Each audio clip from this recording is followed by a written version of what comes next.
Peatükk 8. Pidalitõbise terveks tegemine.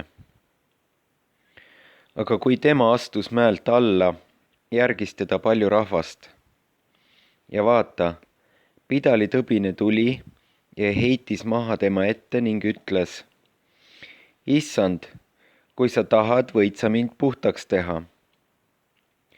Siis Jeesus sirutas oma käe ja puudutas teda ning ütles: Ma tahan, saa puhtaks. Ja seda maid sai ta oma pidalitõvest puhtaks. Ja Jeesus ütles temale: Katsu, et sa seda ühelegi ei ütle, vaid mine näita ennast preestritele ja vii ohvriand, mille Mooses on seadnud, neile tunnistuseks. Kapernauma pealiku poisi terveks tegemine.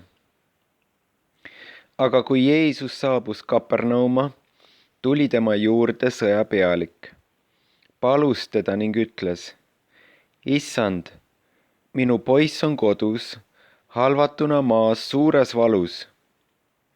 Jeesus ütles temale: Ma tulen ja teen ta terveks.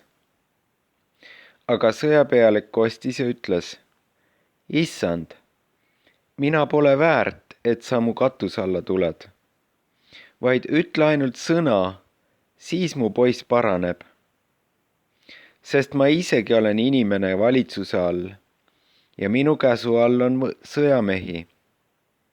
Ja kui ma ütlen ühele, mine, siis ta läheb, ja teisele, tule, siis ta tuleb, ja moorjale, tee seda, siis ta teeb. Kui Jeesus seda kuulis, imestas ta ja ütles neile, kes teda järgisid: Tõesti, tõesti, ma ütlen teile, mitte üheltki Iisraelis ma ei ole leidnud nii suurt usku. Ent ma ütlen teile, et paljud tulevad idast ja läänest ja istuvad lauas Abrahami, Iisaki ja Jaakobiga taevariigis. Aga kuningriigi lapsed heidetakse välja kõige äärmisemasse pimedusse. Seal on ulumine ja hammaste kiristamine. Ja Jeesus ütles sõjapealikule: Mine, nagu sa oled uskunud, nõnda sündigu sulle. Ja tema poiss sai terveks sel samal tunnil. Jeesus teeb terveks Peetruse ämma ja teisi. Ja Jeesus tuli Peetruse kotta ja nägi tema ämma olevat maas palavikus. Siis Jeesus võttis ta käest kinni ja palavik lahkus temast. Ja ämm tõusis üles ja ümardas teda.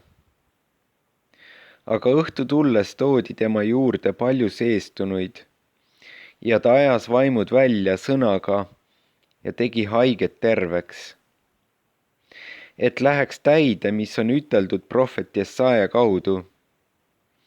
Tema võttis enese peale meie haigused ja kandis meie tõved. Jüngriks saada tahtjad valiku ees. Aga kui Jeesus nägi rahva hulka enese ümber olevat, käskis ta minna teisele poole järve. Ja tema juurde tuli üks kirjatundja ja ütles temale: Õpetaja, ma tahan sind järgida, kuhu sa iganes lähed. Siis Jeesus ütles temale: Rebastel on augud ja taevalindudel on pesad, kuid inimese pojal ei ole, kuhu ta oma pea võiks panna.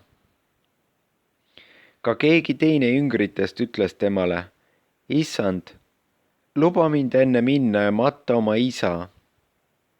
Aga Jeesus ütles temale: Järgi mind ja lase surnuid oma surnud matta. Jeesus vaigistab maru.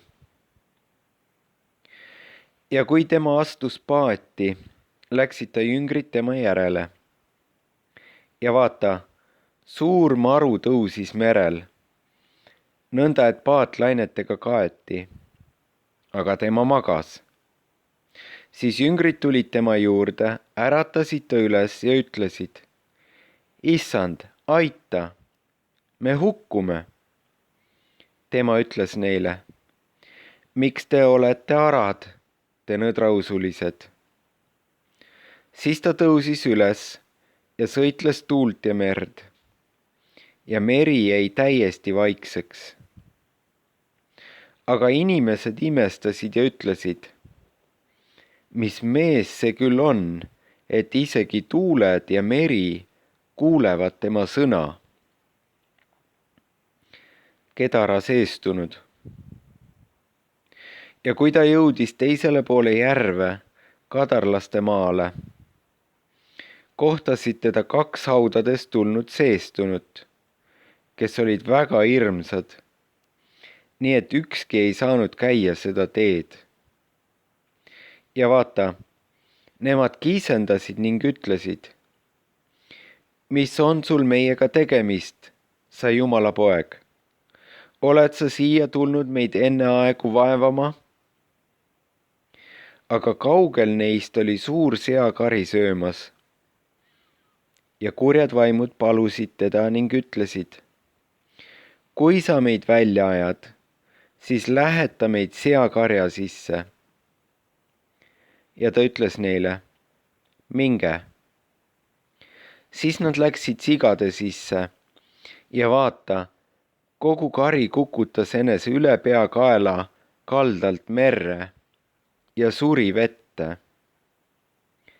Aga karjased põgenesid ja läksid linna ning andsid teada kõik ja mis oli sündinud seestunutega. Ja vaata, kogu linn läks välja Jeesusele vastu. Ja kui nad teda nägid, palusid nad teda, et ta nende rajadest ära läheks.